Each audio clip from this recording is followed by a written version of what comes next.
वन्दे श्रीपुरुषोत्तमं च परमं धामाक्षरं ज्ञानदम् वन्दे प्रागतिभक्तमेव मनघम् ब्रह्मस्वरूपं मुदा वन्दे यज्ञपुरुषदासचरणं श्रीयोगिराजं तथा वन्दे श्रीप्रमुखं महन्तगुणिनं मोक्षाय भक्त्या सदा।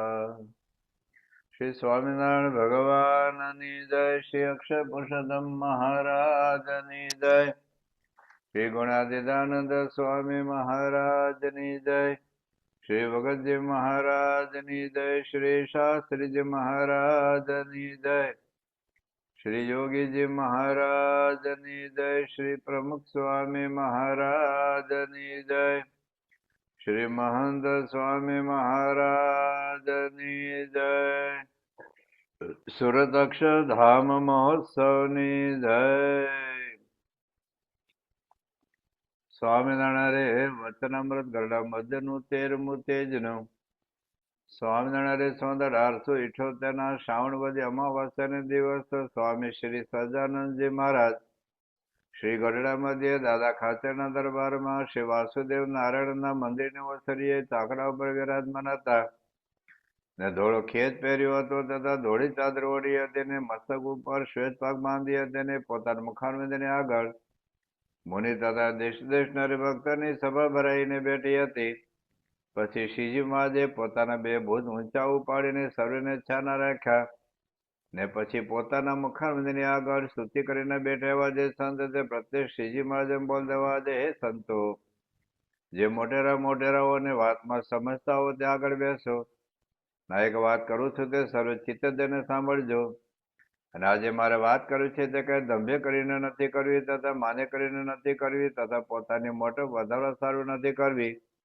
એ તો એમ જાણીએ છીએ કે આ સર્વે સંત તથા હરિભક્ત છે તેમાંથી વાત કોઈને સમજાઈ જાય તો તેના જીવનું અતિરૂડું થાય તે સારું કરીએ છીએ। ના જે વાત છે તે મારી દીઠેલ છે અને મારા અનુભવ કરીને પણ મેં સિદ્ધ કરી છે અને સર્વશાસ્ત્રમાં પણ મળતી આવે છે। અને જે વાત સમજ સભામાં કર્યા જેવી નથી તો પણ સભામાં કરીએ છીએ। જે મહારાજ પોતાના સ્થિતિનું કારણ અને રહસ્ય બતાવે છે અને આ જે એમ મને વર્તે છે તેનું શું કારણ છે તો મારી ઇન્દ્રિયોની જે વૃત્તિ છે તે પાછી વળીને સદા હૃદયને વિશે જે આકાશ છે તેને વિશે વર્તે છે અને તે હૃદય આકાશના વિશે અતિશય તે દેખાય છે। જેમ ચોમાસા વિશે આકાશ વાદળા છાઈ રહ્યા હોય તેમાં હૃદય વિશે એટલું તેજ વ્યાપી રહ્યું છે અને તે તેજ વિશે ભગવાનની મૂર્તિ દેખાય છે અને તે પ્રકાશમય છે અને તે મૂર્તિ ઘનશ્યામ છે તો પણ અતિશય તેજે કરીને શ્યામ નથી જણાતી, અતિશય શ્વેત જણાય છે। પછી મહારાજ આગળ લખે છે અને જે એકરસ તેજ છે તેને આત્મા કહીએ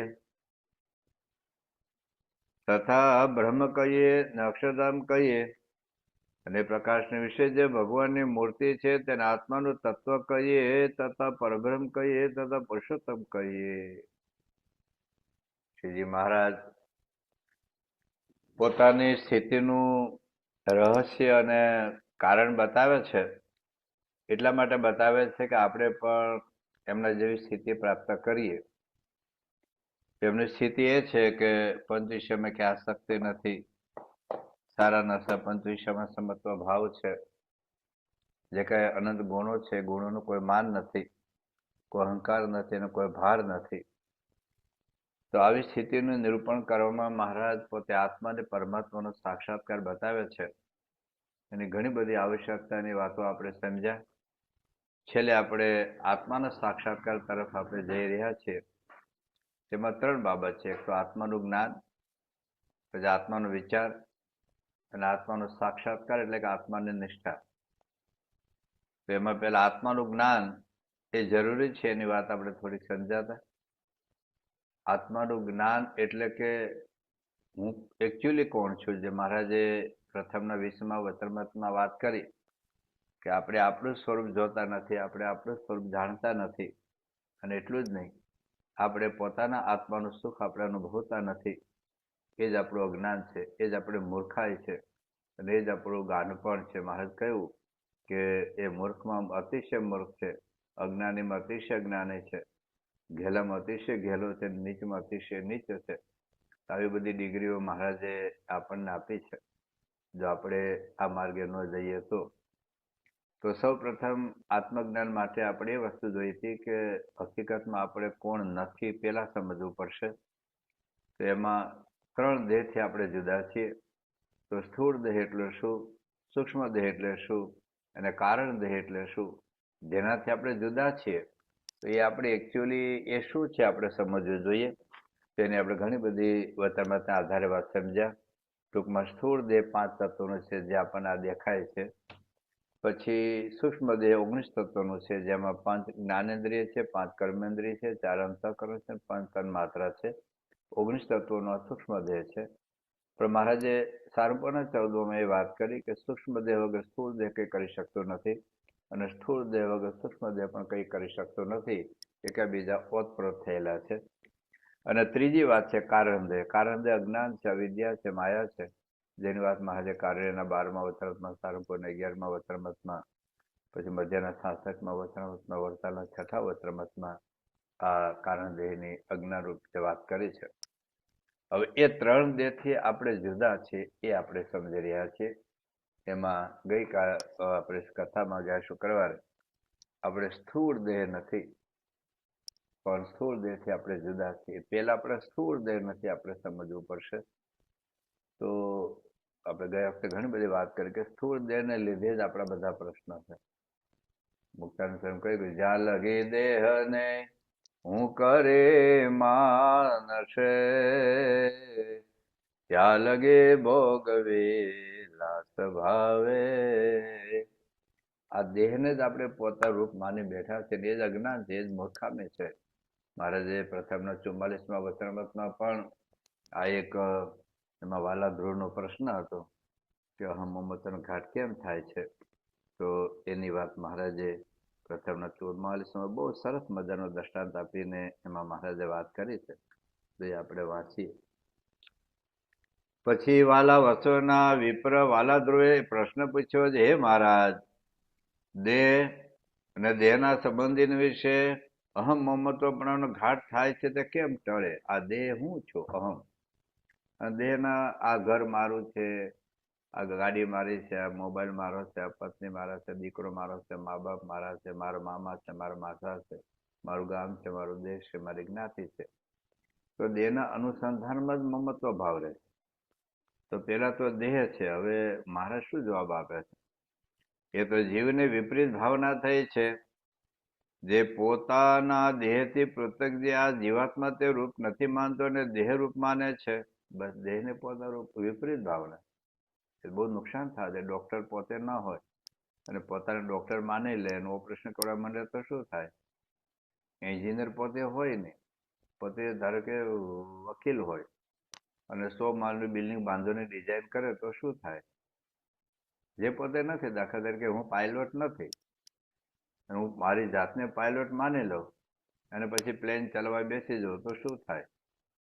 તો હકીકતમાં જે આપણે નથી એ આપણે માની બેઠા, એટલે બધી જ ક્રિયા ખોટી થઈ. બધી જે આપણે નથી એ જ આપણે માની બેઠા. જે એકચ્યુઅલી છીએ એ આપણે સમજતા નથી.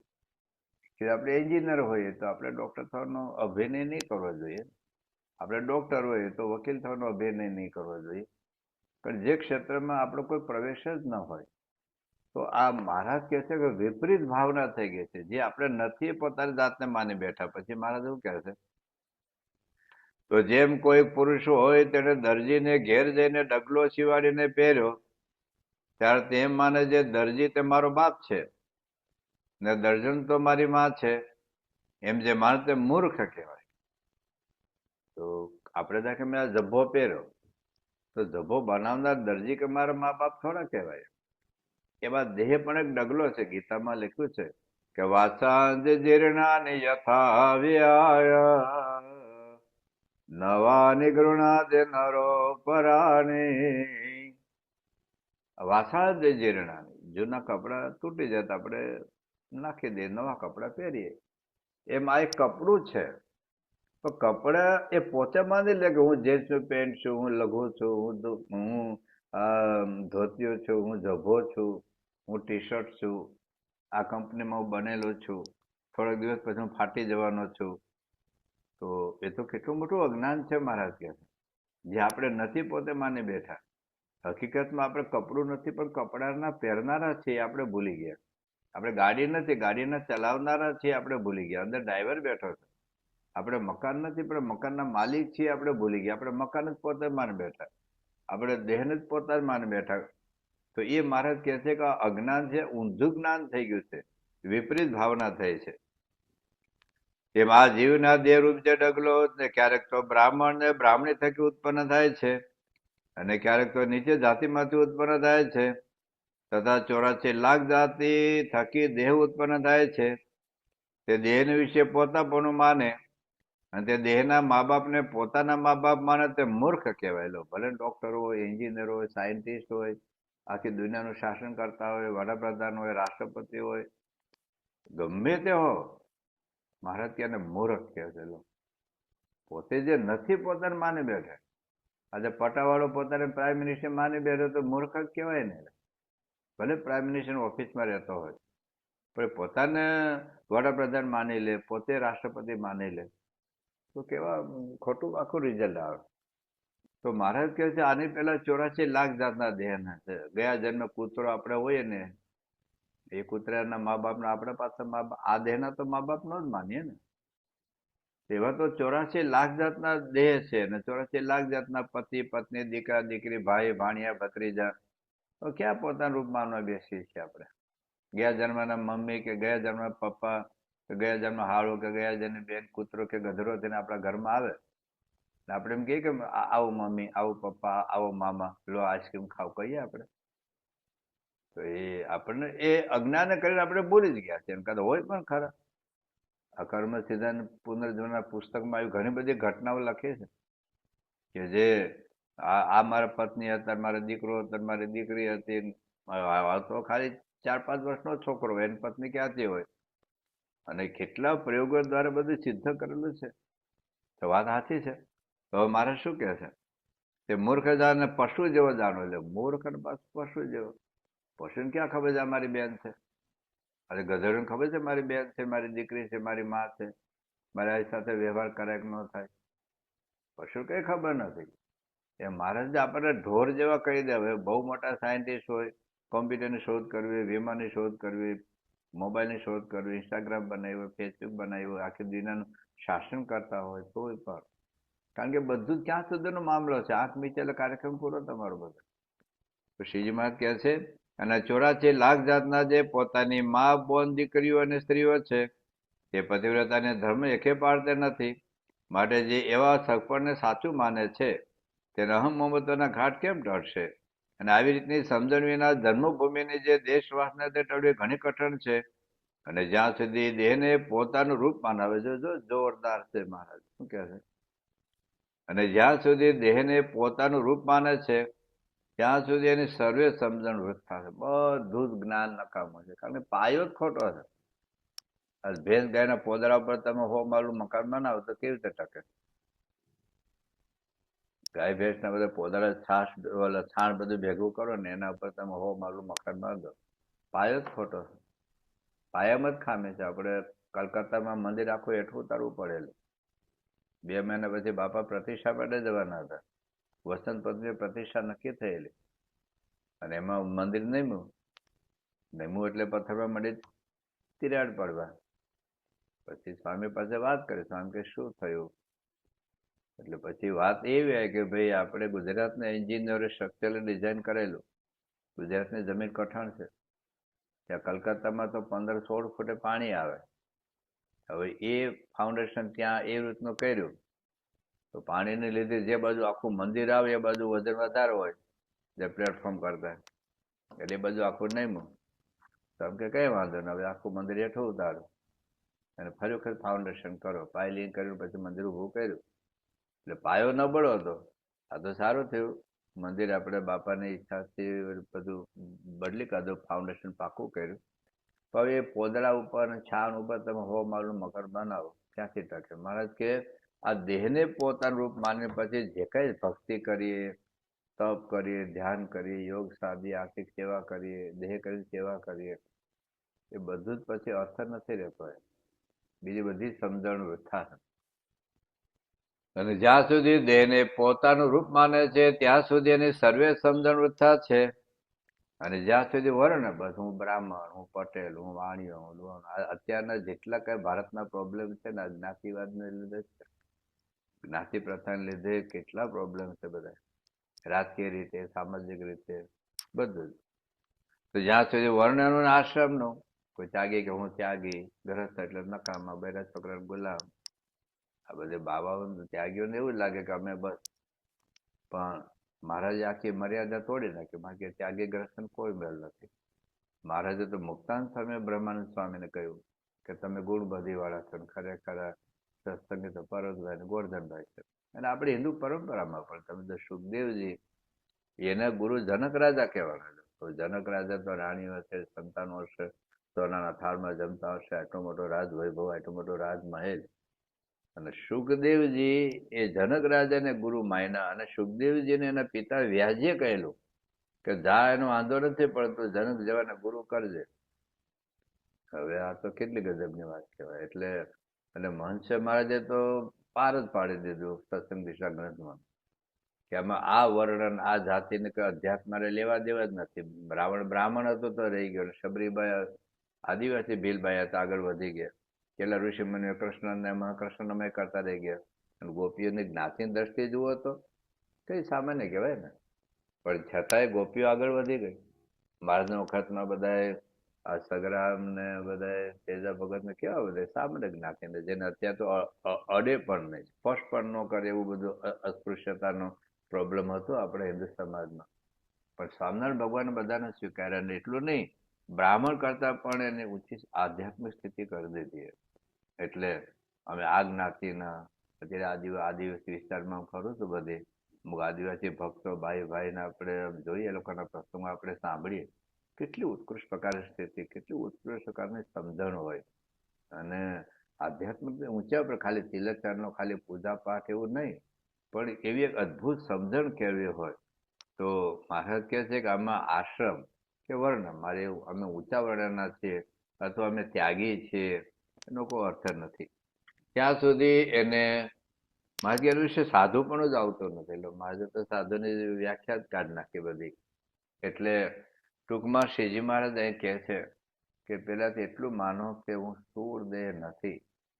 કારણ કે બધા જેટલા કઈ પ્રશ્નો છે આપણને, એના જ છે આપણને.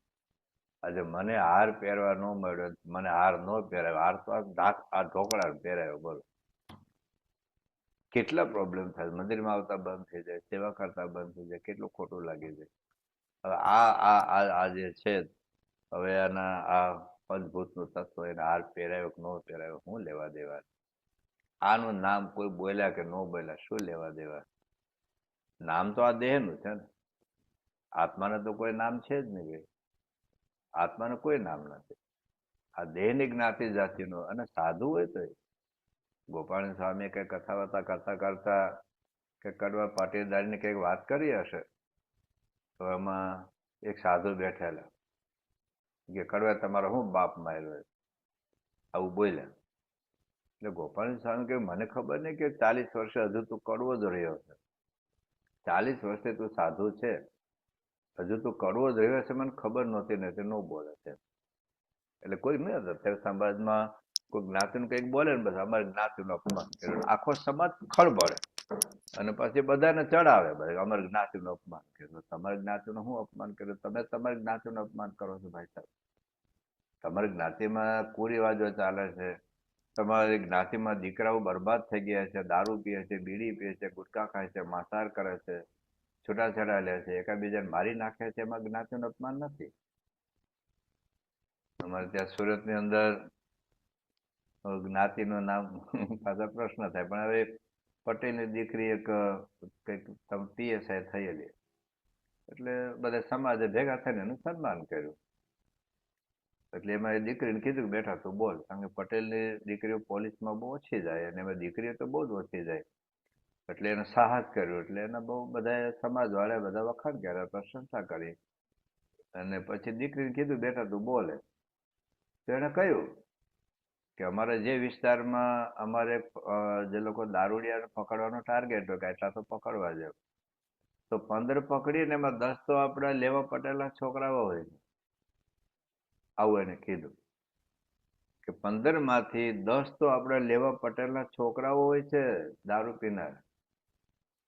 તો એક પાર્ટીના રાજકીય નેતા એ ટેટે કરતા હતા કે ભાઈ આ આપણી જ્ઞાતિનું અપમાન કરે. અપમાન શું કરે છે? વાસ્તવિકતા. પટેલના છોકરા દારૂ નથી પીતા, માંસ નથી ખાતા, બીડી નથી પીતા, તમાકુ નથી ખાતા, ઉટકા નથી ખાતા, મા બાપને વૃદ્ધાશ્રમમાં નથી મૂકી આવતા, પત્નીને નથી મારી નાખતા, પતિને નથી તમે પતાવી દેતા. જે છે એ તો છે જ, સમાજના પ્રશ્નો છે. પણ મૂળ દેહને પોતાનું રૂપ માને છે ને એટલે બધા જ પ્રશ્નો ઉભા થાય. એટલે જ્યાં સુધી આ દેહ એટલે મહારાજ કહે છે, અને આખા આ જ્ઞાતિની વાત જવા દો, ગામની વાત જવા દો, આખા સમાજના, દેશના, વિશ્વની વાત જવા દો. આપણે વાત કરી દીધી કે આ રંગભેદ નીતિને લીધે પૃથ્વી પર કરોડોની કતલેઆમ છે. કરોડોની એક ગુલામીની પ્રથા ઢોરની જેમ, પશુની જેમ રેખા છે આ પશ્ચિમના દેશોમાં લોકો. અત્યારે આપણા માટે લોકો કેવા જૂનું હિસ્ટ્રી આપણો ખોલે છે કે તમારે અસ્પૃશ્યતાનો પ્રોબ્લેમ હતો. તમારે ત્યાં શું હતું ભાઈ સાહેબ? તમે ત્યાં શું હતું? આ તો ગાંધી શાસ્ત્રે જાય નહીં, ડાઈને પાસે સલાહ આપે, ડાઈને સલાહ આપે. આપણા વિદેશ મંત્રીને અમેરિકામાં કોઈ વાત તમારે ત્યાં લઘુમતીના પ્રશ્નો છે ને ત્યાં બધા હેરાન બહુ કરે છે. એમ કહ્યું તમારા દેશમાં શું ચાલે તમને નથી ખબર? તમારે ત્યાં આ બધા રંગભેદ નીતિને લીધે નથી પ્રશ્નો બધા કતલેઆમ નથી થતી, હત્યાઓ નથી થતી, ખૂન નથી થતા? પણ મૂળ જે કાંઈ સમાજના પ્રશ્નો છે, આખો સમાજ નહીં સુધરે, આખી દુનિયા નહીં સુધરે, આખું ગામે નહીં સુધરે, બીએપીએસના બધાય નહીં સુધરે, પણ મારે તો સુધરવું જ પડશે. જો મારે સુખી થવું હશે તો ક્યાંક તો મારું નામ નહીં બોલે, ક્યાંક તો આ પ્રશ્ન થશે જ આપણને. એટલે વરીય દેહનો રોગ આવે તો પોતા રોગ માની લીધો. તમે જુઓ જોગી બાપા કે અમે 17 રોગ લઈને ફરીએ, અને કેપથી બોલે, જાણે આઈસ્ક્રીમ ખાતા હોય ને એવા કેપથી બોલે, 17 રોગ લઈને ફરીએ. લો કેટલા કેપથી. જોગી બાપાને રોગ તો આવ્યા છે. રોગ આવ્યા એટલે એનો અર્થ એવો નથી દવા ન કરવી, ટ્રીટમેન્ટ નો, દેહનું કામ કરે, આપણે આપણું કરીએ એવું નથી. યોગી બાપા દવા લેતા હતા, નહોતા લેતા એવું નથી. શાસ્ત્રી મહારાજે દવા લેતા હતા, નહોતા લેતા એવું નથી. પ્રમુખ સાહેબ મહારાજે ઓપરેશન કરાવ્યું, પ્રમુખ સાહેબે વર્ષો સુધી દવાઓ લીધી છે. આજે મહંત સાહેબ મહારાજ પણ બાયપાસ સર્જરી કરાવી, એમને પણ ઓપરેશન કરાવ્યું, એમને પણ દવા લે. શરીરની ટ્રીટમેન્ટ ન કરવી એનો અર્થ એવો નથી ભાઈ શરીર મારું નથી એટલે ભલે માંદવું પડે, એવું નથી. પણ એને લીધે આંકડા ઉતાવળા ન થાય, એને લીધે આપણું માઇન્ડ અપસેટ ન રહે, એને લીધે આપણને ભક્તિ કરવાની મજા ન આવે, સેવા કરવાની મજા આવે, એવું ન થાય. એવું ન થાય. જો દેહને પોતાનું રૂપ માનીએ ને, આપણે ગઈકાલે જે મહંત સાહેબ બધા પ્રસંગો કીધા, પૂજ્ય આદરજી સ્વામીએ આ પ્રાપ્તિ ઉપર ઘણી બધી વાતો છેલ્લા 5-6 દિવસ બહુ અદભુત બધી વાતો આપણે કરી. પણ ગઈકાલે જે મહંત સ્વામી બધા પ્રસંગો કહ્યા, બપોરે 2 વાગે, 3 વાગે, 4 વાગે પધરામણી કરવી, રાતે 1-1 વાગ્યા સુધી પધરામણી કરવી, દેહની આટલી બીમારી, હરસની જે બીમારી હતી 1981માં જે ધોમધકતા તડકામાં મહંત સ્વામી મારા સેવા કરતા હતા, અને ટોયલેટ જાય એટલે લોહી પડે, બધું કેટલી ભયંકર દુખાવો. કોઈ પણ સામાન્ય વ્યક્તિ હોય તો ઉઠે જ નહીં પથારીમાંથી. પણ મહંત સ્વામી મારા દેહને ગણકાર્યો નથી. આને દેહને પોતાનું રૂપ માન્યું, આ કહેવાય. પ્રમુખ સાહેબ મહારાજને આંખે દેખાતું બંધ થયું ત્યાં સુધી એને પધરામણી અટકાવી નથી. કોઈ ફરિયાદ જ નથી કરી ક્યારે. કોઈ આ તો સંતર ખબર પડે અચાનક કે સ્વામીને પગ દબાવતા કઈ બોલે ગાંઠનો અનુભવ થયો, એટલે પૂછ્યું કે સ્વામી શું છે? તો કે ખબર નહીં કઈક દુખાવો છે, કીધું જ નહોતું. અને પછી આ તો ખબર પડે આટલી મોટી ગાંઠ હતી, પછી ઓપરેશન કરાયું સાહેબ.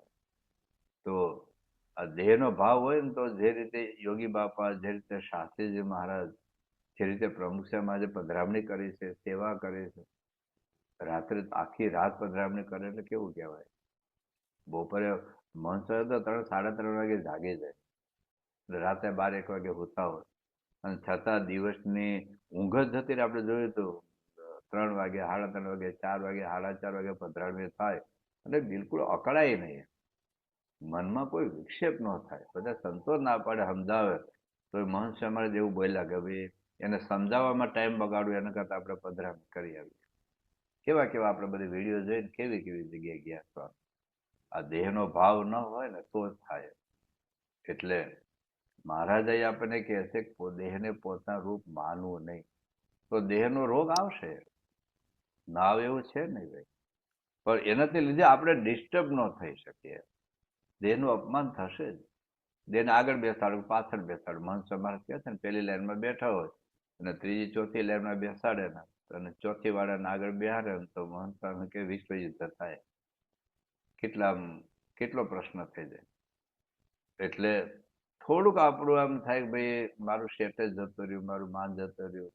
આ દેહનો જ પ્રશ્ન છે ને. આ દેહનો આજે 2 જણા મંદિરમાં ગયા હોય ને હવે એકને વીઆઈપી જમાડે ને એકને સામાન્ય લાઈનમાં લઈ જાય તો કોઈ સંત ઓળખતા હોય, 2 સાથે જ હોય, બેનું લેવલ પણ સરખું હોય, પણ એકને લઈ જાય ને આપણને શું લાગે કે મંદિરમાં આ બધી ખોટી રિવાજ છે. બધી ઉલટાનો પછી આખું ઠેઠ બાપા સુધી પહોંચી જાય. ક્યાં સુધી આવા નવા સંતો રેખા થાય, આવી નવી વ્યવસ્થા છે, બહાર નથી પડતી. તો આ દેહ છે. હવે એને અહીં જમાડો, અહીં જમાડો, અહીં હુવડાવો, અહીં હુવડાવો. પ્રમુખ રિક્ષામાં બેઠા છે, મર્સિડીઝમાં બેઠા, શું કામ? દેહનો તો પ્રશ્ન નહોતો. એ ઝૂંપડામાં રહ્યા છે, બંગલામાં રહ્યા, શું કામ? દેહ પોતાનું રૂપ માનતા નહોતા. આ દેહ ખોખું છે તો એને તમે ઝૂંપડામાં હુવડાવો, બંગલામાં હુવડાવો, હેઠા હુવડાવો, ઉપર હુવડાવો. એટલે ફંક્શન પ્રસંગ આવ્યો, એસી હતી ને લાઇટ હતી ને પંખો તો પેલા હરિભક્ત જાણ જ ન કરે કે ભાઈ અમારા ગામમાં લાઇટ નથી. એટલે પોતાનો લાભ લેવા માટે, પોતાના લાભ મળે એના માટે પણ સત્પુરુષને કઈ એનો અભાવ જ નથી આવ્યો. અવગુણ, આ દેહ ભાવ છે ને એ અવગુણ આપણે લેવડાવે. તો આ દેહ હું નથી, બસ તમારે જે ખાવું ખાવી દો, પેટ ભરવાનું છે ભાઈ સાહેબ, 2 કલાક સુઈ જવાનું છે. હવે આ હુડક, આ હુડાયો, આ મૂક્યો, આ મૂક્યો. જો આ દેહને પોતાનું રૂપ ન માનીએ ને તો દેહનું અપમાન પોતાનું અપમાન નહીં માની શકીએ, દેહનો રોગ પોતાનો રોગ નહીં માનીએ, દેહનું અગવડ પોતાનો અગવડ નહીં માનીએ. તો આ દેહને કોઈ ગાળો દે પોતાને ગાળો નહીં લાગે. આમ કે છે કે તમને કે ગધેડો છે જોઈ લેવાનું, પૂછડું છે, પૂછડું નથી આપણે તો હું કામ ખોટું લાગે, મને કેમ ગધેડો કીધો, મને કેમ ગધેડો કીધો, મૂકને લગ બધી. તો શ્રીજી મહારાજ એટલું આપણને એમ કહે છે કે દેહને પોતાનું રૂપ ન માનો. ગુજરાતીને પોતે પણ ઘણી બધી વાતોમાં લખ્યું છે કે દેહ પોતે નથી જ, આપણે દેખાય છે. દેખાય છે કેવી રીતે દેખાય છે? વિચારો તો દેખાય. ગુજરાતીને એમ કહ્યું હાંબેલું છે ને ઈચડ ઉપર ખાંડણ નીચે હોય, પણ વિચાર કરતો ખબર પડે કે આપણે અહીં કેવું છે, આમ આમ હાલે ને, આ તો નીચે હાંબેલું છે, ઉપર ખાંડણી હોય. આ જમીન આપણે ખાતા હોય ને ત્યારે આમ આમ તો નીચેનું હાલે. તો વિચાર કરતો ખબર પડે. એમ વિચાર કરીએ તો હકીકતમાં આ દેહ આપણે છીએ જ નહીં. આજે વિજ્ઞાન એવું કહે છે કે 6 વર્ષે 7 વર્ષે આ શરીરના અબજો બધા કોષ બદલાઈ જાય, બધા એક કોષ 7 વર્ષે આખું ટ્રાન્સફોર્મેશન થઈ જાય. 7 વર્ષ પહેલા આપણે હતા એ આપણે નથી. આપણે નાનો બાળકનો ફોટો હોય ત્યાંથી મળીને અત્યાર સુધીના દર મહિનાનો ફોટો આપણે સિરીઝ જોઈએ તો આપણે કે આ હું છું, આ હું છું, આ હું છું, હું છું, હું છું. અત્યાર સુધીની 68 વર્ષની ધારો કે મારી ઉંમર છે તો દર મહિનાના ફોટા મારા પહેલાથી અત્યારે આલ્બમ હું જોતો તો હું લાગે કે હું છું, હું છું. 7 વર્ષે તું બદલાઈ ગયો છે. ક્યાં તું એનો છે? એનો અર્થ એવું નથી કે આ સ્થૂળ દેહ હું નથી, હકીકત જ છે. દાખલા મારે કોઈ પંકજ નામનો છોકરો હોય, એની 2 હાથ અહીંથી કપાઈ જાય તો નામ હું રે? પંકજ જ રે ને. 2 પગ કપાઈ જાય, નામ હું રે? પંકજ. બરાબર. પછી 2 આંખો કીકી બદલી કાઢો તો નામ પંકજ રહે, દાંત બદલી કાઢો નામ પંકજ રહે, 2 કિડની કોકની નાખી દો તો નામ પંકજ રહે, હાર્ટ કોકનું લઈને નાખી દે તો નામ તો પંકજ રહે, લીવર બદલી કાઢો, આખું લોહી બદલી કાઢો, બધું જ બદલી નાખવાનું. તો હવે દેહ તો કેટલો વિકાર આવી ગયો ભાઈ સાહેબ, કેટલો વિકાર આવી ગયો. છતાં એ તત્વ જે છે આ દેહ નથી, એ જુદું જ છે ભાઈ. તો મહારાજ આપણને કહે છે કે દેહને પોતાનું રૂપ ન માનો. પેલી તો શરૂઆત આ છે કે સ્થૂળ દેહ હું નથી. અને પ્રેક્ટિકલ ક્યારે થાય? આ તો આપણે માહિતી આપીએ છીએ, પણ જયારે આપણને કઈક પ્રશ્ન બને એ વખતે આ યોગી બાપાનો પ્રસંગ યાદ કરીએ, પ્રમુખ પ્રસંગ યાદ કરીએ, મહંસનો પ્રસંગ યાદ કરીએ એ વખતે હવે આ દેહ હું નથી, બસ. અને એક દિવસમાં કાર્યક્રમ સિદ્ધ નહીં થાય, પણ પેલા તો મહારાજ આ કહે છે કે આપણે આ નથી. આપણી મારી જેમ ભગતજીમાં કહેતા તલવાર અને મ્યાન. મ્યાનમાં તો તલવાર તો અંદરનું છે, તો તલવાર મ્યાન એકચ્યુઅલી જુદા છે. મ્યાન તો જેમાં આપણે નાખીએ ને તલવાર ઉપરનું હોય એને મ્યાન કહેવાય. યોગી ભગતજી મહારાજના જીવન ચરિત્રમાં આવે છે કે જેમ તલવાર અને મ્યાન જુદા, આ દેહ અને આત્મા જુદો છે. દેહ અને આત્મા જુદો છે. કપડું અને જેમ શરીર જુદું છે, તેમ ગાડી અને માલિક જુદો છે. જેમ ગાડી અને ઘર અને માલિક જુદો છે, એવી જ રીતે આપણે જુદા છે. તો આ એક જો વિચાર આપણે કરીએ તો આપણને ખ્યાલ આવે કે આ સ્થૂળ દેહમાંથી ધીરે ધીરે પાછા વળવાનું છે.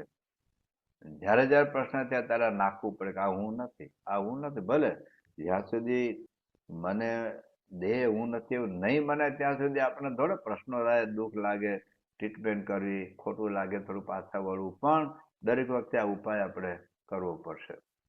પછી જ આપણે સૂક્ષ્મ દેહ નથી. સૂક્ષ્મ દેહ એટલે પંચ જ્ઞાનેન્દ્રિય નથી, પંચ કર્મેન્દ્રિય નથી, ચાર અંતઃકરણ આપણે નથી. એટલે શું થયું? હું એનો નિયામક છું. મહારાજ એ વાત કરી છે મધ્યના 12મા વચનામૃતમાં કે ઇન્દ્રિયો અંતઃકરણ તો આત્મા તો શરીરનો રાજા છે, અને આ બધા તો નાગરિકો છે, પણ એ ચડી બેઠા આપણા ઉપર. રાજનીતિ આપણે જાણતા નથી અને આપણે સમજતા નથી કે ભાઈ આપણે આ નથી ભાઈ સાહેબ. આંખ આપણને લઈ જાય છે. આ તો ઊંધું થઈ ગયું. જેમ બકરી હોય, બકરી એ કોઈ સિંહને આમ થપ્પડ મારતી મારતી લઈ જાય, હાલ હાલ. આવું તો આપણે પિક્ચરમાં ન જોઈએ, કાર્ટૂનમાં ન હોય આવું. કોઈ બકરી સિંહને કાનબુટી પકડીને લઈ જાય મારતી મારતી એવું બને? તો આંખ તો બકરી છે, આત્મા તો સિંહ છે, અને એ લઈ જાય આપણે ગોદડું ઓઢાડીને આપણે મોબાઈલમાં હું દેખાડે ને હું બતાવે ને. રોજ આપણો કેટલો સમય જાય છે ને આપણે રોજ આંખ આપણને રીલ જોવામાં કેટલું લઈ જાય. એટલું આપણે બાપાના દર્શન કરીએ, 5 મિનિટ અંતરદર્શી કરીએ, માળા કરીએ, ભજન, આપણને લાગે ભાઈ આ બધું શું કામ ખોવું એમ. કાન લઈ જાય આપણને પિક્ચરના ગાયનો સાંભળવા, કાન લઈ જાય. કોઈકના અભાવની વાતો થાય તો કાન સીધો દોરાય. જીભ આપણને ખવડાવી દે. ખબર છે કે પેટ ભરાઈ ગયું, તો આ મારા ડાયાબિટીસ થયો છે, મારે આઈસ્ક્રીમ ન ખવાય, મારે ન ખવાય, પણ છતાં થોડું ખાઈ લે, પછી દવા લઈ લે પાછું. કેટલી બધી જીભ. આપણે કોઈ દે તમે બધા ઘણા બધા પ્રમુખ છે ને જમતા દર્શન કર્યા હશે, કોઈ દે 2-3 સમોસા ખાઈ ગયા હોય, 2-3 બટાટા વડા ખાઈ ગયા હોય. હા, યોગી બાપા લાડુ પીરસ્યા હતા, ખાઈ ગયા, પણ ત્યાર પછી આપણે કોઈ જે થાળીમાં ત્યાં પર લાડુ પેડા હોય, ત્યાં પર પૂરણપોળી પડી હોય, સામે 7-8-10 પૂરણપોળી ખાઈએ આપણે તો મેં તો જિંદગીમાં ન જ જોયું. મિષ્ટાન એટલું લે, એટલું જરા ભજ્યું થોડુંક લે. આપણે તો જે વસ્તુ ભાવતી હોય તો આપણે તો તૂટી જ પડીએ. કેટલો બધો જીભ ઉપર એમનો કંટ્રોલ છે. એ માને છે કે હું જીભ નથી, જીભ તો મારી ગુલામ છે, જીભ તો મારી દાસી છે, હું કાયા નગરીનો સમ્રાટ છું. હા, આપણને જયારે છેતરે આપણને કેટલી સીજી માંથી માનીને મનુષ્ય માત કે છે ડુંગળી લસણ ન ખવાય, પણ હવે જીભને ભાવે છે.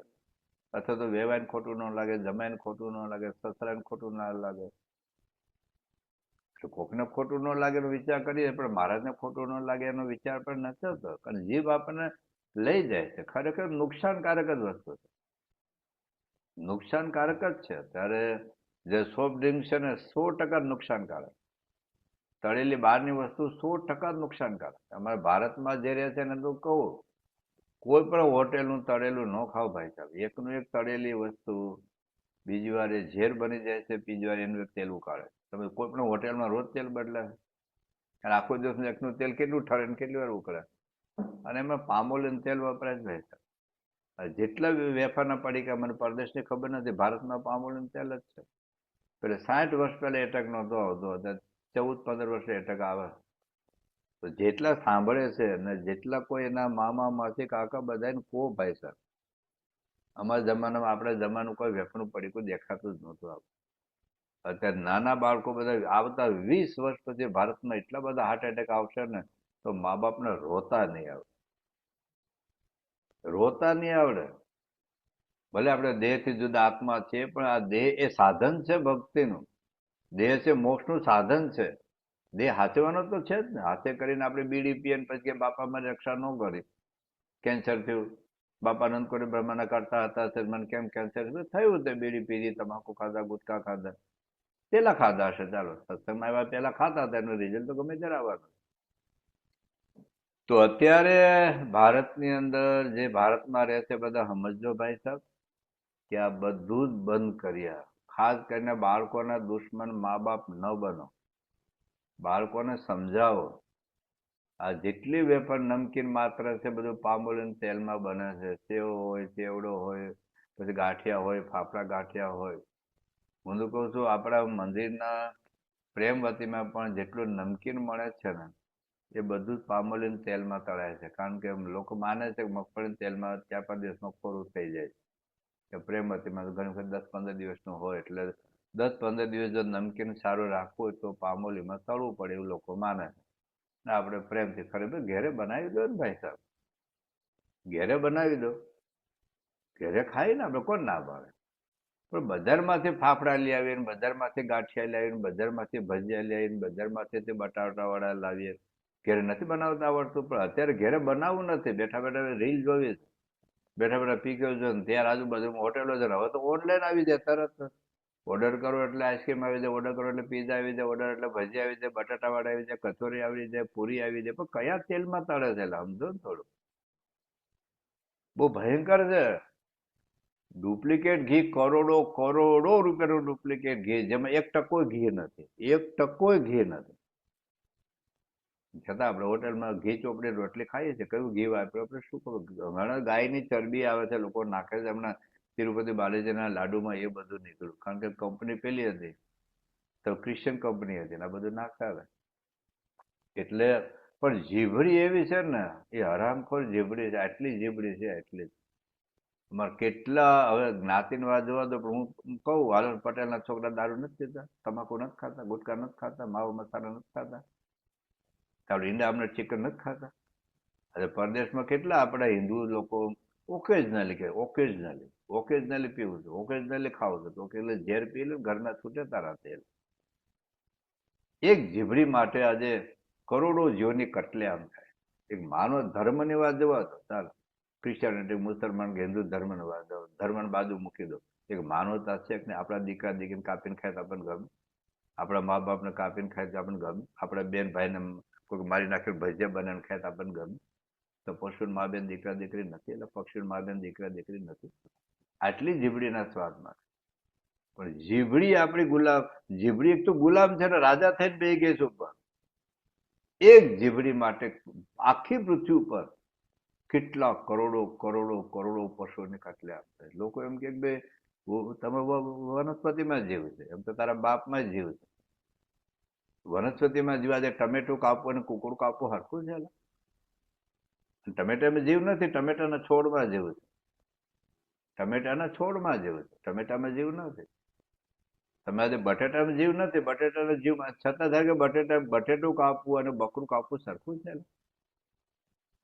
પણ આજે કતલખાના જોયા કેવી રીતે, કેટલા પૃથ્વી પર કરોડો કરોડો પશુ. આ માણસ ના સુખી થાય એને હાય લાગે. પ્રમુખ સમાજ બહુ કહેતા કે કોઈને દુઃખી કરીને તમે જિંદગીમાં ક્યારે સુખી ન થાય. જે પશુઓ જે કતલખાનામાં દાખલ થતા હોય, પશુ હોય, પક્ષીઓ હોય, જે કુકડા બુકડા મરઘા બધા ગાયોના માંસ ખાય. પણ મોટા ભાગની વસ્તુઓ તમે જોજો પરદેશમાં પણ હોટેલમાં આપણા બધું નોનવેજ કેટલું ચાલે છે. પૈસા કમાવા માટે આપણે શું નથી કરતા. તો પણ આ જીભની વાત કરે, જીભ આપણે નથી, એટલે કાન આપણે નથી, કાનને કહી દઉં ટેટે ના કરતી. કેટલી ગમે છે આપણને વાત. યોગી બાપા એવું કહેતા કે 32 જાતના ભોજનના પકવાન કરતા અભાવની વાતો આપણને બહુ ગમે. મહંત સાહેબ મહારાજ એવું કે 3 દિવસના ઉજાગરા હોય, 3 દિવસના અભાવની વાતો થતી ને એટલી એકાગ્રતા સાંભળે, એક શબ્દ વૃથા ન જવા દે. ભલે પેલો 10 ફૂટ જે બેઠો હોય પણ એને કાન ત્યાં જ હોય કે, અને એમાં આપણી કઈક વાત થતી હોય ને તો આપણું કાન ત્યાં જ હોય કે મારી શું વાત કરે, અથવા બીજા કોઈકને શું વાત કરે. એટલી ગળી લાગે છે, એટલી ગળી લાગે છે. વાતો કરવી ગળી લાગે કોકના ભાવમાં, અને વાતો સાંભળવી ગળી લાગે. કારણ કે આપણો કાન ઉપર કંટ્રોલ જ નથી, જીવ ઉપર આપણો કંટ્રોલ જ નથી, આંખ ઉપર આપણો કંટ્રોલ કેમ નથી? કારણ કે એને આપણે પોતે માને બેઠા છે. એટલે પોતાની સાથે તો દુશ્મન હોય ને, ભાઈ સાથે દુશ્મન થાય, મા બાપ સાથે દુશ્મન થાય, પોતાના દેહ સાથે થોડી દુશ્મનાવટ થાય. આ તો પોતે જ માની બેઠા, આંખ હું જ છું, કાન હું છું, જીભ હું છું, મન હું છું, બુદ્ધિ હું છું, ચિત્ત હું છું. એટલે એને ગમે આપણે કરે જ રાખીએ છીએ, મનને ગમે આપણે બધું કરીએ, કારણ મન પોતે જ માની બેઠા. હકીકતમાં એને જુદા માનીએ તો દુશ્મનાવટ થશે. આ સ્થૂળ દેહને જુદા માનીએ, સૂક્ષ્મ દેહને જુદા માનીએ. મહારાજ કેવી મધ્યના 12મા વચનામૃતમાં એટલું અદભુત માર્ગદર્શન મહારાજ આપણને આપ્યું છે.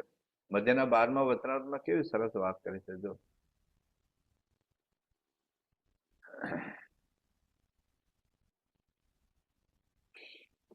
મહારાજે શરૂઆત જ કેવી કરે છે. આપણે કલ્યાણ માટે સત્સંગમાં આવ્યા છીએ, તો મારે શું કહે છે? આ એક વાર કહીએ તે સર્વે સાંભળો બધા જ. અને આ જે વાર્તા કરીશું તેમાં એક જ સાધન કલ્યાણના અર્થે કરીશું. ઘણા ઘણા તપ જપ દાન યજ્ઞ હોન હવન તીર્થયાત્રા શાસ્ત્ર પઠન બધું બહુ છે, પણ અમે એક જ સાધન કહીશું. એ એકને વિશે સર્વે સાધન આવી જાય. લો, જેટલા આપણે કઈ સાધનો કરીએ છીએ એકને વિશે આવી જાય. એક બળવાન કલ્યાણનું સાધન છે તે કહીએ છે. આ ભગવાન મેળા પછીની વાત આવે, ભગવાન તો એકડો જ છે પાછો. જેને ભગવાન નથી મેળે એની વાત જ. આપણે તો જે કઈ સાધનો ભગવાન મેળવવા માટે નથી કર્યા. ભગવાન તો મળી ગયા છે કોટી તપ કરીને, કોટી જપ કરીને, કોટી દાન કરીને, કોટી યજ્ઞ કરીને, ઓમ બધા જ સાધનો કર્યા પછી આપણને આ ભગવાન સ્વામિનારાયણ મળ્યા, ઓળખાણા, એમના આશ્રય આવ્યા, કંઠી પહેરી. અને અત્યારે મહંત સ્વામી દ્વારા શ્રીજી મહારાજ આપણને મળ્યા છે. એ આપણને પ્રતીતિ કરાવવા માટે જ મહંત સ્વામી આજ્ઞાત્ય ગુણાતીત સત્ર ચાલે છે. ને આપણે બધું સાંભળીએ છીએ રોજ, અદભુત મજા આવે છે. બધા સંતોએ બહુ જ મહેનત કરી છે. પણ હવે એ મળ્યા પછીનું હવે સાધન છે. જેને મળ્યા નથી એટલે ભગવાન શોધવા માટે જંગલમાં, હિમાલયમાં, ગિરનાર ગુફામાં ભલે જાય. આપણને મળી ગયા છે. હવે ભગવાન મળ્યા પછી એક સાધન એવું છે કે જેમાં બધા સાધન આવી જાય કલ્યાણ માટે. એ મારે શું કહે છે? તે કહીએ છીએ તો દેહને વિશે જે જીવ છે તે એમ જાણે છે જ. આગળ આગળ આવશે આપણે, પણ મૂળ એની વાત પછી કરીશું. પણ એક વાત આગળ આપણે જોઈએ કે જેમાં દેહમાં 4 અંતઃકરણ છે, 10 ઇન્દ્રિયો છે, 5 કર્મેન્દ્રિય, 5 જ્ઞાનેન્દ્રિય, પદ પ્રાણ છે, તેમાં જીવાત્મા છું, તે પણ દેહને વિશે છું, તે સર્વે થકી અધિક છું, ને એ સર્વનો નિયંતા છું. બસ આપણે રાજા છીએ, કાયા નગરીના સમ્રાટ છીએ. આપણે ગુલામ નથી, આપણે દાસ નથી ભાઈ સાહેબ. આ કાયા નગરીના આપણે ગુલામ છીએ. એટલે હું કહું એ જ આંખ જુએ, હું કહું એ જ કાન સાંભળે, હું કહું એ જ જીભ ખાય. આ તો જીભ ખવડાવે ખાઈએ છીએ, આંખ દેખાડીએ આપણે દેખીએ છીએ, કાન સંભળાવે આપણે સાંભળીએ છીએ, મન સંકલ્પ કરાવે આપણે કરીએ છીએ. તો મારે શું કે છે? પણ એમ ના માનો છે હું તો તુચ્છ છું ને અંતઃકરણ ઇન્દ્રિયો તો બળવાન છે. આ સૂક્ષ્મ ઇન્દ્રિયો અંતઃકરણ એટલે આપણે એ માનીએ છીએ કે હું આ નથી. જેમ સ્થૂળ દેહ નથી એમ સૂક્ષ્મ દેહ પણ હું નથી. જેમ કોઈ રાજા હોય ને તે બુદ્ધિહીન હોય, પછી એના ઘરના મનુષ્ય હોય તે પણ એનું વચન માને નહીં. પછી એ વાર્તાની જયારે ગામના મનુષ્યને ખબર પડે ત્યારે ગામમાં પણ કોઈ હુકમ માને નહીં. પછી દેશના મનુષ્ય એ વાત સાંભળે ત્યારે દેશના મનુષ્ય પણ કોઈ હુકમ માને નહીં. પછી તે રાજા ગ્લાનિ પામીને અસમર્થ થઈને બેસી રહે અને કોઈ ઉપર હુમલો ચલાવે, હુકમ ચલાવે નહીં. તેમ રાજાને ઠેકાણે જીવ છે અને ઘરના મનુષ્યને ઠેકાણે અંતઃકરણ છે, કારણ કે જીવની નજીક છે એટલે. ને ગામના અને દેશના મનુષ્યને ઠેકાણે ઇન્દ્રિયો છે. તે જયારે એ જીવ નાદાર થઈને બેસે ને પછી અંતઃકરણ ઉપર હુકમ કરીને પરમેશ્વર સન્મુખ રાખવાની ઈચ્છે ત્યારે અંતઃકરણ એનું કયું કરે નહીં. આપણે અનુભવ છે, આપણે પૂજામાં આપણું મન માને, કેટલું ગોળ ગોળ ફરે જ રાખે છે. પૂજામાં જ બધા સંકલ્પ વિકલ્પ થયા કરે છે. જો આપણે અંતરદર્શી કરીએ તો, બાકી તો સુરા ખાતર શું કે મહારાજ આપ મેળા પછી શું સંકલ્પ વિકલ્પ થાય. અને મુક્તાનંદ સ્વામી ખોબો ભર્યો ધૂળનો કે આમાં જેટલા રસકણ છે એટલા સંકલ્પ થાય છે, પણ મન આયલા જ રાખે છે. જેમ મંદિરની ધ્વજાની પૂંછડી હલહલ કરે રાખે ને, એમ મન ચળવળ ચળવળ ચળવળ કર્યા રાખે છે. તો કારણ કે એનો કંટ્રોલ નથી આપણો એના ઉપર. તો હુકમ કરીને પરમેશ્વર સન્મુખ રાખવાની છે ત્યારે અંતઃકરણનું કહ્યું કરે નહીં. આપણે ભગવાનના દર્શન કરીએ, બાપાના દર્શન કરતા હોય તો આપણું મન, આપણી આંખ કેટલી એ બાજુ રહે છે, ચારે બાજુ ડાફડિયા મારા કરતા હોય. મહારાજ કે અમે તો સાધુ દાવતે બાકી મારીએ, અમે અમારા દર્શન મૂકીને જ્યાં ત્યાં આટા મારે છે આપણી આંખો. ભગવાન તો આમ જે કરીને હેઠા ઉતરી જાય પાછા તરત જ. તો મહારાજ કહે છે અને ઇન્દ્રિયોને વશ રાખવા છે તો ઇન્દ્રિયો પણ એને વશ રહે નહીં. પછી જીવ કાયા નગર વિશે રાજા છે તો પણ રાખની પેઠે ઓછાળો થઈ રહે છે. અને જયારે રાજા નાદાર થાય ત્યારે ત્યારે નગર વિશે મનુષ્ય હોય તે સાંઢ થઈને બેસે છે ને રાજાનું લેશ માત્ર ચાલવા દે નહીં. તેમાં જીવના કાયાનગર વિશે પણ જે કામાદિક રાજા નથી તે રાજા થઈને બેઠા છે અને તે જીવનું લેશ માત્ર ચાલવા દેતા નથી. માટે જેને કલ્યાણી છું તેને એવું નાદારપણું રાખવું નહીં. ને જે પ્રકારે પોતાના ઇન્દ્રિયો અને અંતઃકરણ તે સર્વે પોતાના હુકમમાં વર્તે એમ ઉપાય કરવો. પણ જુદા માનીએ તો ને, આપણે આંખને જુદા માનીએ, કાનને જુદા માનીએ, ઇન્દ્રિયોને જુદા માનીએ, અંતઃકરણ મનને કે તું તારું કામ કર, હું તારું નહીં માનું, જા હું તો આત્મા છું, હું તું છું જ નહીં ભાઈ સાહેબ, તું તો મારો દુશ્મન છે. કરોડો જન્મથી મને રખડાવ્યા, અનંત જન્મોથી આપણને લક્ષ ચોરાસીમાં ભટકાવનાર આ બધું માયાનું ટોળું છે. મહારાજે મધ્યના 45માં આખું ટોળું બતાવ્યું છે. તો ઇન્દ્રિયો છે, અંતઃકરણ છે, આ બધું જ, પણ હું એનાથી જુદો છું. અને જો રાજનીતિ ન જાણતો હોય તો તે વસ્તી હુકમ ન માને અને તેને મારવા જ માંડે. પછી પોતાનો દેશ હોય તે ઉજ્જડ થઈ જ, આપણે જોયું છે આજુબાજુ બધા રાજ્યોમાં શું થયું, પાકિસ્તાનમાં થયું, બાંગ્લાદેશમાં થયું, પછી અહીંયા તમારા શ્રીલંકામાં થયું, પછી સુદાનમાં થયેલું, કઈ સિરિયામાં થયેલું, કઈ લિબિયામાં થયેલું, ઇથોપિયામાં વર્ષો પહેલા થયેલું. આખી પ્રજા ઉખડી અને પેલાને એટલે અત્યાચારી હતો જે હોય છે. પણ મૂળ વાત એટલી છે કે આપણો આત્મા છે ને, જો આત્મા આ દેહ ઇન્દ્રિયો જુદું નહીં માને, હું એનો શાસક છું, એનો નિયંતા છું, હું એનો શાસ્ત્ર છું, હું એનો ગુલામ નથી. આ તો બધા ભેગા થઈ ગયા ટોળે ટોળું અને પછી જીવને જ્યાં લઈ જાય ત્યાં લઈ જાય. બધી બકરીઓ ભેગી થાય તો પછી સિંહને લઈ જાય બધે. તેને કરીને પોતે દુખ્યો તકો વર્તે. એવી રીતે રાજનીતિ જાણ્યા વિના બે વાતે બગાડ થાય છે.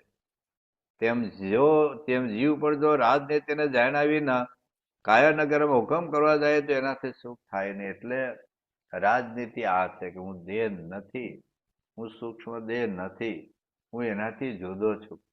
એટલે હવે શું થયું કે મનમાં વિચાર આવે તો નાની એમ કે તું વિચાર બંધ કર, તું વિચાર બંધ કર, તું વિચાર બંધ કર, એના જ વિચાર આવશે.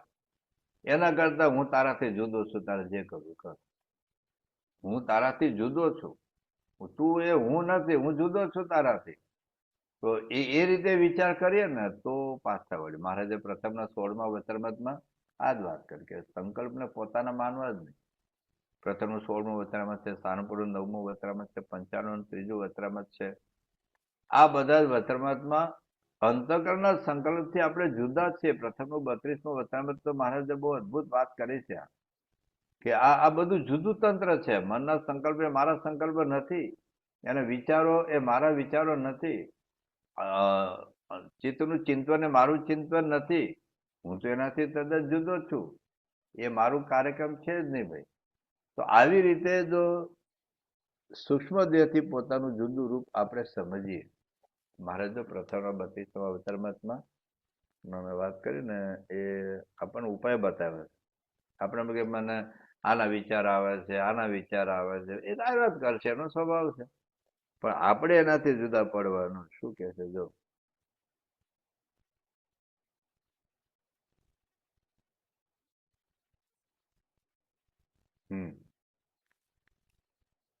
ત્યારે ગાઢ સંકલ્પ પણ થાય. માટે તે સમયે ભગવાનનું ધ્યાન કરવું ને પછી શું કહ્યું, તે સમયે તો એમ જાણવું છે હું તો સંકલ્પ થકી જુદો છું ને સંકલ્પનો જાણનારો છું ને તે મારે વિશે અંતર્યામી રૂપે પુરુષોત્તમ ભગવાન સદાકાળ બિરાજે છે. તો આ સંકલ્પ થકી જુદો છું. પછી મારા આગળ વાત કરે છે. તો રજોગુણ વર્તતો હોય ત્યારે સંકલ્પ ઘણા થાય. તે સંકલ્પને જોઈને મૂંઝાવવું નહીં. આપણે નકામા છીએ, નાલાયક છીએ, દુષ્ટ છીએ, પાપી છીએ એવું નહીં માનવાનું એમ. કેમ કે અંતઃકરણ તો જેવું નાનું છોકરું તથા વાંદરું તથા કૂતરું તથા બાળકને રમાડનાર તેવું છે. અને અંતઃકરણનો એવો સ્વભાવ છે તે વિના પ્રયોજન ચાળા કર્યા કરે. માટે જેને ભગવાનનું ધ્યાન કરવું તેને અંતઃકરણના ઘાટ સામે જોઈને કચવાઈ જવું નહીં ને અંતઃકરણના ઘાટને માનવા પણ નહીં ને પોતાને એને અંતઃકરણને જુદું માનવું ને પોતાના આત્માને જુદો માનીને ભગવાનનું ભજન કરવું. બસ આ બધું અનંત જન્મથી ભેગું થયેલું છે. એટલે હવે કાંઈ 1-2 દિવસનો કાર્યક્રમ નથી. પેલા તો થિયરી તો સમજીએ જ. આજે 20, 25, 30, 40 વર્ષથી આપણે સત્સંગમાં છીએ. મન સમાજ કે આપણે બાપા મેળા એટલે કઈ કરવાનું રહ્યું નથી. સ્વામી કે બાપા મેળા પછી જ કરવાનો. બાપા મેળા પછી જ કરવાનો. હા, બાપાને શોધવા માટે, ભગવાનને શોધવા માટે નથી કરવાનું. જે મળી ગયા છે એનું સુખ લેવા માટે આ બધું કરવું પડશે. બાકી તો સુખ આવવાનું જ નથી. કંઈક ને કંઈક પ્રશ્ન, અન્યાય, ન્યાય, અન્યાય આ બધું રહેવાનું છે. પૂજામાં મન સ્થિર ન થવાનું. આત્માનો વિચાર પૂરો નથી થતો. પ્રાપ્તિનો વિચાર મન સમાજ 3 વર્ષથી વાત કરે છે. 2023માં જયારે સ્વામી ત્યાં આવ્યા અમેરિકામાં, એ વખતે મન સમાજ લખીને આપેલું કે રોજ પ્રશ્ન એવો પૂછેલો કે ભાઈ અમારા હજારો લાખો હરિભક્તો છે, બધા પ્રશ્નો પત્રોમાં લખીને તમે ક્યારે જવાબ આપો? તેના કરતા એક જવાબ એવો આપી દો કે અમારે પત્રો લખવા જ ન પડે. તો મન છે મહારાજે લખ્યું, શું લખ્યું કે દરરોજ 15 મિનિટ પ્રાપ્તિનો વિચાર કરવો. પછી તો જુનાગઢથી પત્ર પણ લખ્યો, પ્રાપ્તિને પ્રતિમાં પરિવર્તિત કરવી. ગયા વખતનું 15 દિવસનું ગુણાતીત સત્ર અદભુત અદભુત અદભુત થયું. બહુ મજા આવી ગઈ આપણને. પણ પછી વિચાર નહીં કરી આપણને, કારણ કે મન નહીં કરવા દે, બુદ્ધિ નહીં કરવા દે. એમાં નુકસાન એને. જો પ્રાપ્તિનો વિચાર આપણે કેમ નથી કરતા? ચાલો, એમાં કઈ તાવ નથી આવતો, તકલીફ નથી, મુશ્કેલી નથી. ઉપવાસ ન થાય, એસિડિટી થઈ હોય તો, બહુ મોટી ઉંમર હોય તો દંડવત ન થાય, પગ ને ગોઠણ દુખતા હોય, આમાં કશું નથી ભાઈ સાહેબ. આજે BFS ના 10 લાખ, આ તો મને વર્ષો પહેલા મન છે મહારાજ 1986-87માં મારે ત્યાં કરજત ને મધુવન ડેમાં શિબિર હતી. મધુવન ડેમાં શિબિર હતી સંતો. એ વખતે ત્યાં દમણ ગંગા છે, ત્યાં સ્વામી અને સંતો બધે સ્નાન માટે ગયેલા. તો જતી વખતે મહર્ષિ મહારાજ પ્રશ્નો પૂછતા હતા કે આટલું બધું કંસન શિબિરમાં બધી વાતો અદભુત થતી હોય કે બધું જાણીએ છીએ છતાં વર્તાતો કેમ નથી, એવું મહર્ષિને પ્રશ્ન પૂછ્યો. તો મહર્ષિ એ વાત કરેલી કે આપણા જેટલા લાખો હરિભક્તો છે એમાંથી રોજ 5 મિનિટ પણ પ્રાપ્તિનો, આવા મહારાજ મેળાવા, સ્વામી મેળાવા, સત્પુરુષ મેળાવો, સિદ્ધાંત મેળો, 5 મિનિટ પણ પ્રાપ્તિનો મહિમાનો વિચાર કરનાર કેટલા? એ વખતે સંતો જેટલા 500-600 સંતો હતા. તો એ સંતોમાં પણ રોજ 5 મિનિટ બધી જ પ્રવૃત્તિ બંધ કરીને, બધું આજુબાજુમાં બંધ કરીને આપણે સ્પેશિયલી ક્વોલિટી ટાઈમ આના માટે વાપર્યું. Quality time. ખાતા ખાતા વિચાર કરીએ, નાતા નાતા વિચાર કરીએ તો બરાબર, પણ બધું જ બંધ કરીને આપણે નાતા નાતા થોડો ખાઈએ છીએ. ખાવાનો આપણે જુદો સમય કાઢીએ છીએ. હા, ઘણા તો વોકિંગ કરતા કરતા ખાતા હશે, પણ આ જુદો સ્પેશિયલ સમય 5 મિનિટે, ચાલો 1 કલાકની, 1.5 કલાકની, 2 કલાકની, અડધી કલાકની, સવા કલાકની, અડધો કલાકની, પણ 5 મિનિટ કેટલા હશે? તો દવા જ ના લે તો રોગ ના માટે. તો મન સમજ આટલો આગ્રહ કરીને આપણને છેલ્લા 3 વર્ષથી, આમ તો પહેલેથી કહેતા હતા, આ તો લખાણમાં પણ ત્યાર પછી તો પત્ર બેતર લેખન, આ જ્ઞાન સદા. હવે તો આરતી પહેલા પાછું મન સમજ આ લોકો નહીં સમજે તો આરતી પેલા રોજ યાદ કરો ભાઈ. તો પ્રાપ્તિ કેવા ભગવાન મેળા, કેવા સત્પુરુષ મેળા, કેવા ગુરુ મેળા, એની રોજ આરતી ઉતાર મને લાભ મેળવ્યો છે. ધન્યોસ્મી પૂર્ણકામોસ્મી. એ કેટલું લઈને મીંડા છે, પણ આપણે કેમ નથી કરતા? આ મન નથી કરવા દેતું આપણને. બુદ્ધિ નથી કરવા દેતી. બુદ્ધિ રાજા થઈને બેઠી છે, મન રાજા થઈને બેઠું છે. અને બીજા 70 બાના કાઢીએ, મને આમ ટાઈમ નથી ને આમ નથી, નોકરી નથી, ધંધો ખેતી, બીજું બધું જ કરીએ. ચાલો આસન નથી કરવા દેતા, પ્રાણાયામ નથી કરવા દેતા. આમાં કેટલા નથી ખબર પ્રાણાયામ કરવા જ જોઈએ, કેટલા નથી ખબર આપણે આસન કરવા જોઈએ, કેટલાને ખબર નથી આપણે અડધો કલાક શરીર પાછળ વ્યસન, આપણે શું શરીર મજબૂત રહે, દવા ન લેવી પડે, ઓછી દવા લેવી પડે, આપણે ઇમ્યુન સિસ્ટમ પાવરફુલ થાય, બધાને ખબર છે. દવા પર જીવે એનો વાંધો નહીં, પણ કસરત નથી કરવી, યોગાસન નથી કરવા, પ્રાણાયામ નથી કરવા. કેમ નથી? આ બુદ્ધિ નથી કરવા દેતી, મન નથી કરવા દેતું. મન રાજા થઈને બેઠું છે, બુદ્ધિ રાજા થઈને બેઠી છે. એટલે આ બધા જ તંત્રથી હું જુદો છું. જુદો છે એટલું નહીં, હું એનો રાજા છું, હું એનો માલિક છું, હું એનો નાયક છું, હું એનો નેતા છું, હું એનો નિયામક છું. આ બધા હંપીને ભેગા થઈ જાય. જેમ બોલો મજદૂર બધી પેલી યુનિયન હોય ને, યુનિયન ભેગા થઈને પેલો સીઓ એમડી હોય એને તો હેરાન કરી નાખે. ઘણા બધા કોલેજના વિદ્યાર્થીઓ ભેગા થઈને પ્રિન્સિપાલે મારે, ઘણા બધા વિદ્યાર્થીઓ ભેગા થઈને પેલા વાઇસ ચાન્સલર ને બધા હેરાન બરબાદ કરે. એવું જ છે આ બધું. કે પણ જો મજબૂત આપણે બનીએ તો પછી કોઈ તાકાત નથી કે મારી ઈચ્છા વિરુદ્ધ આંખ જોઈ શકે. એટલે કે બાપાને ન ગમે આંખ ન જોવે, બાપાને ન ગમે જીભ ન બોલે, બાપાને ન ગમે, કારણ કે એ આપણું સ્વરૂપ છે. સાચું સ્વરૂપ આગળ જોઈશું આપણે. તો માય કહે છે કે ભાઈ આપણે સૂક્ષ્મ દેહ નથી, સૂક્ષ્મ દેહથી જુદા છે. તો એનાથી જુદા છે તો જ એની પાસે શત્રુભાવ આવશે, એની સાથે દુશ્મનાવટ આવશે. એને આપણે ઠપકાઈને કહી શકીશું, ભાઈ તું ઠેક ના કરી છે. આ સારંગપુરના બીજા વતનમાં બાદ આંખ અને કાનને ઠપકો આપવાની રીત સમજાવી છે. પંચાળન ત્રીજા વચનમાં ઇન્દ્રિયો અંતઃકરણને કેવી રીતે ઠપકો આપવો એની મહારાજે વાત સમજાવી છે. સમજો તો વાંચું, પંચાળન ત્રીજું વચરામાં છે. તો કેવી રીતે આ બધાને ઠપકો, પણ જો એને પોતે જ છે એવું માની લઈશું તો પોતે પોતાને ઠપકો ન આપીએ ને આપણે. આપણાથી પતિને જુદી માનો છો એટલે ઠપકો આપો. દીકરાને જુદો આપણા દેહને ઠપકો આપીશ ક્યારે આપણને? એ નહીં આપીએ આપણે, કારણ કે આપણે પોતે જ માને બેઠા છે. પણ મહારાજે 55 ત્રીજા વચનમાં છેલ્લો ફકરો છે, જોજો.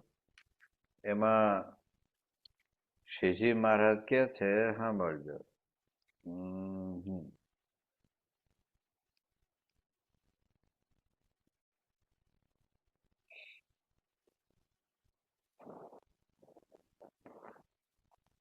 અને ઇન્દ્રિયો અંતઃકરણ કઈક ચાળા કરે, ઇન્દ્રિયો અંતઃકરણ એટલે ન જોવાનો વિચાર કરે, ન ખાવાનો વિચાર કરે, સંકલ્પ કરે.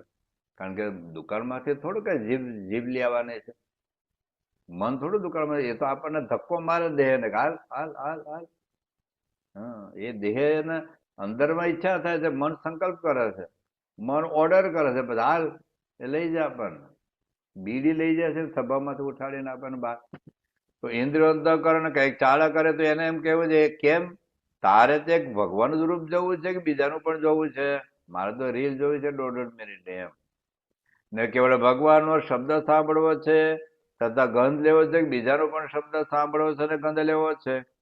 અને જો ભગવાન વિના બીજા વિષયમાં તું જઈશ તો તારે મારે શું છે ભાઈ? તું કોણ ને હું કોણ? તારે મારે લેવું દેવું નથી, તમે કરશો તો તમે ભોગવશો.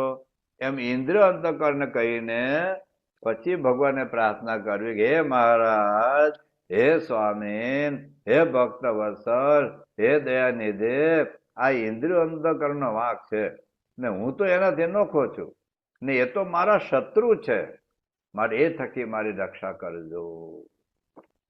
તો જુદા માનીએ તો થાય તો આપણે સૂક્ષ્મ દેહથી જુદા છે.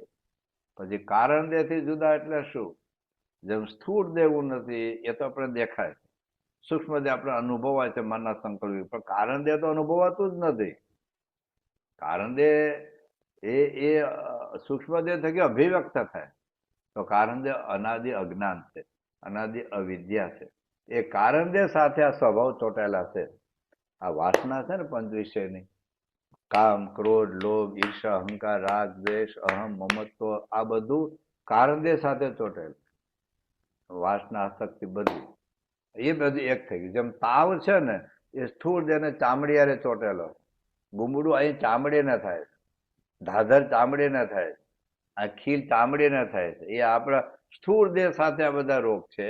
બસ એને આપણે પોતામાં લીધું. મને તાવ આવ્યો, મને ગુમડું થયું.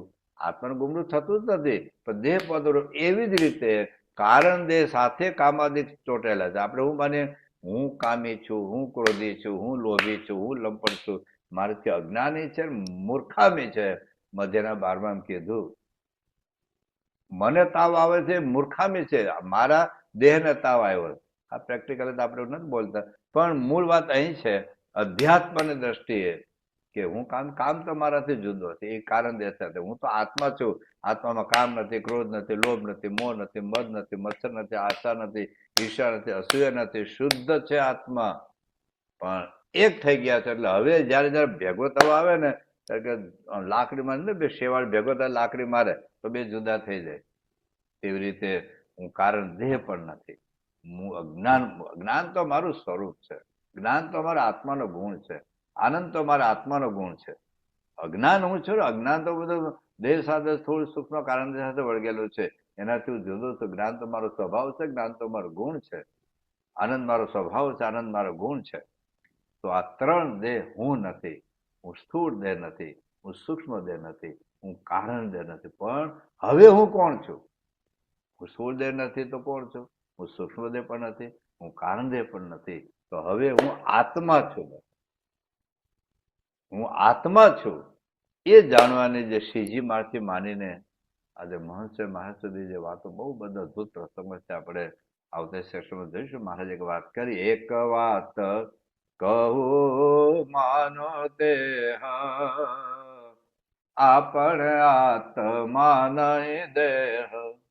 માનો ચૈતન્ય રૂપ તમારું, દુઃખ રૂપ દેહ તે ન્યારું. 500 પરમહંસ મહારાજે વાત કરી. એક હરિજનના છોકરાને 100 વખત બોલે કે બોલ, હું આત્મા છું, આત્મા છું, આત્મા છું. એટલે સ્થૂળ દેહ નથી, હું સૂક્ષ્મ દેહ નથી. સ્થૂળ દેહ હું નથી માનવાથી શું લાભ થાય આપણે વાત કરી. સૂક્ષ્મ દેહને ન માનવાથી આપણે શું લાભ થાય? આપણે કંટ્રોલ કરી શકીએ આપણી ઇન્દ્રિયો અંતઃકરણ ઉપર. એ આપણા પર શાસન ન કરે, આપણે એના પર શાસન કરવાનું છે. અને કારણ દેહ એટલે આ સ્વભાવ હું નથી. એનું કામ એ કરું. હું એનાથી જુદો છું. એનાથી જુદો છું એટલે પછી બધા ગોટાળો વાળો એવું નથી, પરંતુ એનાથી જુદા પડવાની વાત છે. પણ હું આત્મા છું. અને આત્મા છું એટલે શું, એની વાત આપણે આવતા સેશનમાં કરીશું. ત્યાં સુધી સૌને જય સ્વામી નારાયણ. ગુણાતીતમ ગુરુમ પ્રાપ્ય બ્રહ્મ રૂપમ નિજાત્મનઃ વિભાવ્ય દાસ ભાવેન સ્વામિનારાયણમ ભજે. શ્રીહરિમ સાક્ષરમ સર્વદેવેશ્વરમ ભક્તિધર્માત્મજમ દિવ્યરૂપમ પરમ શાંતિદમ મુક્તિદમ કામદમ કારણમ સ્વામિનારાયણમ નીલકંઠમ ભજે. શ્રીહરિમ. શ્રી સ્વામિનારાયણ ભગવાનની જય. શ્રી અક્ષર પુરુષોત્તમ મહારાજની જય. શ્રી ગુણાતીતાનંદ સ્વામી મહારાજની જય. શ્રી ભગતજી મહારાજની જય. શ્રી શાસ્ત્રીજી મહારાજની જય. શ્રી યોગીજી મહારાજની જય. શ્રી પ્રમુખ સ્વામી મહારાજની જય. શ્રી મહંત સ્વામી મહારાજની જય. સુરત અક્ષરધામ મહોત્સવની જય.